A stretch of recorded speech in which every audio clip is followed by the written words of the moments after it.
I'm Aksomitis, and I'm reading from my novel, Longhorns and Outlaws. The herd kept moving.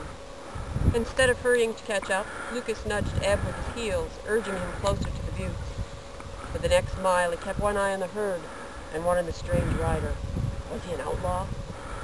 Most of the glimpses Lucas caught of the man were brief, like a ghost who dipped into the coulees again and again out of sight. Should he tell someone about the man? He didn't want to cause a stampede by riling up the beeves working his way along the flanks. He certainly didn't want to tell Gil or Riley about the rider either. They'd likely just laugh and tell him he was imagining things. There didn't seem to be a third option.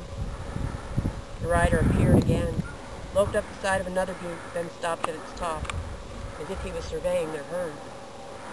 Maybe the outlaw band was cutting back the stragglers. Lucas galloped into his place and dragged behind the herd to check. The small calf he'd been following for the past 3 days.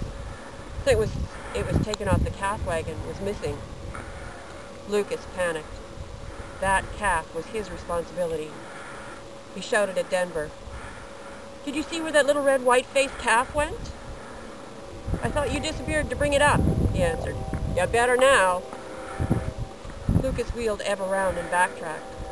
The calf's mother was gone too. Had outlaws stolen them from the rear while he watched a decoy? Eb galloped over a rise. There was the spotted cow. The calf stood next to its mother, one hind leg hanging crooked. A lump, like a hunk of coal, rose in Lucas's throat as he recognized the pain in its small, bleeding voice. He pivoted Eb and galloped towards the herd.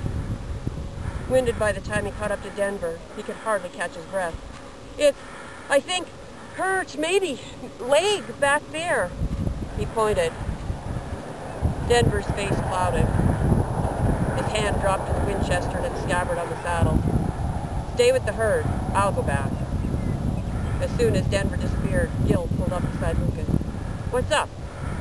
"One of the calves looked hurt. I wasn't watching," Lucas blurted, turning in the saddle to see if Denver had reached the spot yet. "Why not?" asked Gil.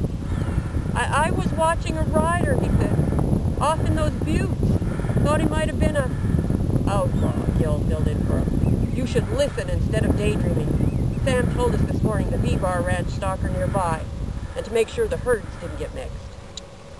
Gil didn't wait for his response, but reined buckwheat to bring a straggling young cow back in line with the herd. Lucas wished he could have gone with Denver to help the calf. He turned in the saddle, straining to see what was happening. Then he heard it. A single gunshot echoed behind them. Lucas knew what it meant.